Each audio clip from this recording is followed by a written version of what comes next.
بالنسبة للردة الأثيوبيين طبعا هناك نوعين من الأفارقة، منهم أورومو ومسيحيين ومنهم مسلمين، وتلاقي المسلمين دائما هم الأكثر عناء وشقاء في الوديان، في كل مكان تلقاه عامل وطالب الله بعض حاله والبعض عاطل عن عمل يجلس في الشوارع.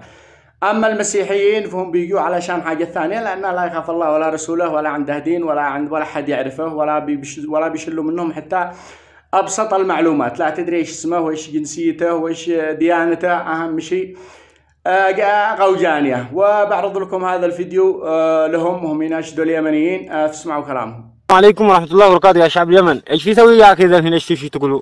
خوف الله يا رجال، خوف الله. في كم من نفر مسلمين ومسيحيين كله مكان واحدة يا أخي، خوف الله. هذا مسيحيين وتجري وأمارة سحنو مسيحي، نفر حقنا مسلم يا أخي. أورومو لا تحملوا خوف الله. ايوه يا شعب ابو يمن، اورومو هذا اثيوبيا مسيحي، اورومو تجري، اورومو ومسلم. ايوه زي انتم، زي عدن وصنعاء. ايوه كذا، حتى الحين بلاد حقنا مشاكل. لو سمعت يا اكتيفيستي اتقوا الله، اتقوا الله ربكم. يوم ترونها تذهل كل مرضية عما ارضعت وتدعو كل ذات حمل حملها وترى الناس سكارى وما هم بسكارى ولكن عذاب الله الشديد. يا رجال اتقوا ربكم، اتقوا الله، لا تكملوا نفر حقنا، كملوا مسيحي وراقو واياش والقار نسح. أيوة. القار حقنا نفر مسلم موجود شويه ما يطلع جبل، هذا حق راقو وحق فوق الجبل هذا مسيح صح، خلص ابوها حتى تأننوا. ايوه اثيوبيا، أيوة. اثيوبيا ما في سمسم، هذا اورومو وتجري واماره، لكن هذا اورومو كله مسلم. ايوه حقنا ما يبقى، هذا يستقره دور رزق الله، في دور تربة الله. ايوه لو سمعتي يا شعب اليمن، لو سمع، مع السلامة. سمعتوا الكلام؟ الآن بعرض لكم فيديو لفتاة أثيوبية، والله إنها جابت الكلام الواقعي والمنطقي وكلام لا غبار عليه، فأتمنى أن تسمعوا كلامها للأخير. يعني كلام كلنا نعرفه ولكن البعض دعم ويتجاهله، فاختصرت كل شيء في كلامها، فاسمعوا كلامها ورسالتها للجميع. مرحبا جميعا، أنا ماني حق السوشيال ميديا، لكن هذا الأسبوع قاعد أشوف فيديوهات أخواننا يمنيين يتكلموا كتير على الساكنين في الحدود، مخالفين إثيوبيين والإريتريين الصوماليين أفريقيين بشكل عام. أنا عندي سؤال لأخواننا يمنيين بكل احترام، مين بيجيبهم بالبحر؟ مين بيتاجر بالبشر بالبحر الأحمر؟ مين اللي دلالة ساكن في الجيبوتي، في الحدود الإريترا، في الحدود الحبشة حق البحر الأحمر، حدود؟ مين؟ مو انتو؟ مين بيجيبهم بالبحر؟ ما بعرف اسمها، يخت ممكن، إذا ماني غلطانة اعذروني، وتجيبوهم لين اليمن بعدين تجيبوهم لين الحدود. مين اللي يعني يكون رئيس يوريهم الطريق؟ مو انتو يا يمنيين؟ شوفوا تسلسل، احنا نعرف ترى هذا الشيء من زمان، ما في حبشي يشتغل بالبحر يعني في البحر الأحمر. انتو يعني ليه جبتوهم؟ طيب اوكي نقول جبتوهم انه هم عشان انه يبغوا يجوا، كل واحد يدور الرزق يجي بالطريق المخالف للنظام. انا ضد هذا الشيء.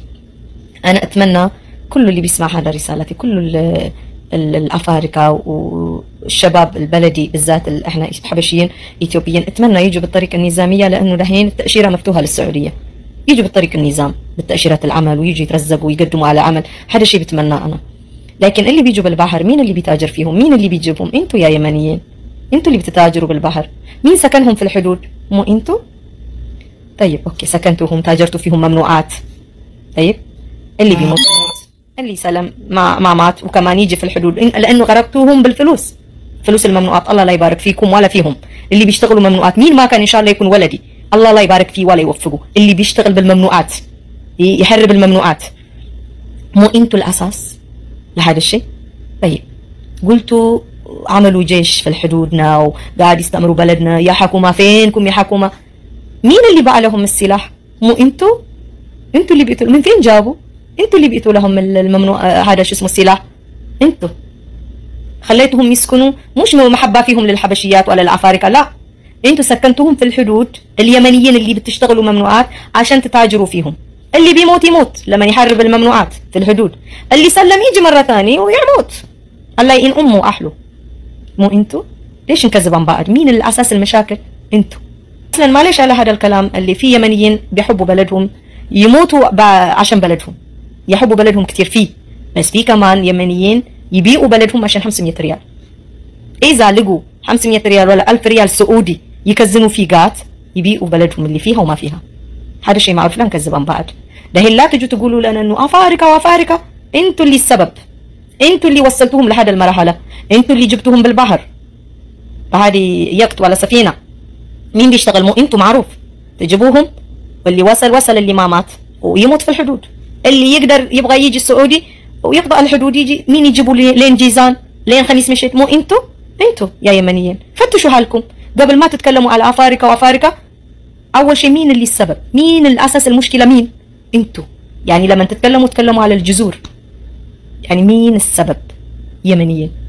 فتشوا حالكم. إذا ماني غلطانة قبل شهرين ولا 3 285 ولا 282 شخص ماتوا في البحر، حبشيين والصوماليين إرتريين. مين كان السبب؟ مين كان قاعد يجيبهم؟ مو يمنيين. بدون يمني ما في أفارقة يجي لليمن. انتوا اللي توروهم الطريق، انتوا اللي تقطعوا الطريق، توروهم كيف يمشوا كيف يعملوا. حتى لما تحربوهم ممنوعات، انتوا اللي توروهم الطريق، مشوا من هنا ومشوا من هنا. اللي يموت يموت، اللي بيوصل يوصل. انتوا اللي تتاجروا فيهم، وانتوا اللي اعطيتوهم وجه، خليتوهم يسكنوا. هم مخططين يوصلوا السعوديه، لكن ليش ما وصلوا السعوديه جالسين في الحدود؟ لانه دخلتوهم في الممنوعات. انتوا دخلتوهم، خلاص صاروا شافوا فلوس كثير، معاهم سلاح قاعد تبيعوا لهم السلاح، سكنوا ما يبغوا يروحوا السعودي لانه يلقوا فلوس كثير بالممنوعات لين يموتوا. ما يعيشوا حتى 6 شهور يموتوا لانه انتوا تتاجروا فيهم. معلش ما نكذب عن بعض. فتشوا حالكم. انا ضد المخالف، ضد اللي بيجوا بالبحر. انا بتمنى لكل افارقه، بالذات للاثيوبيين اخواني اخواتي، اذا توصلكم هذا الرساله، دحين مفتوح التاشيره. روحوا في البلد. يعني صح انه في اماكن بلدنا ما في امان، في حرب وكذا، تبغوا ترزقوا بالطريقه النظاميه. تعالوا قدموا على فيزا العمل، قدموا على عمل، تعالوا بالطريقه النظاميه واشتغلوا وترزقوا عشان اهلكم. يعني اللي بيساعد اهله، اللي بيربي اولاده، اللي بيدرس اولاده. الظروف هلانا نحارب من بلدنا ونتاجر غير بلدنا، نحاجر. عشان كده تعالوا بالطريق الصح، لا يستغلكم احد نقطة ضعفكم وتشتغلوا لغير الشخص ويتاجر فيكم بالممنوعات تموتوا. عشان خاطر احاليكم تعالوا بالطريقة النظامية. يا اخواننا اليمنيين مع كل احترامي، فتشوا حالكم. انتوا اللي وصلتوهم لهذا المرحلة، انتوا اللي بيتوا لهم السلاح، انتوا اللي جبتوهم بالبحر، انتوا شغلكم تسلسل. هذا معروف، لا نكذب عن بعض. معلش اذا غلط بكلامي، لكن انا متاكد ماني غلطانه. واخيرا هذا كان فيديو اليوم. ان شاء الله بتفاعلكم يصلي الجميع، والسلام عليكم ورحمه الله وبركاته.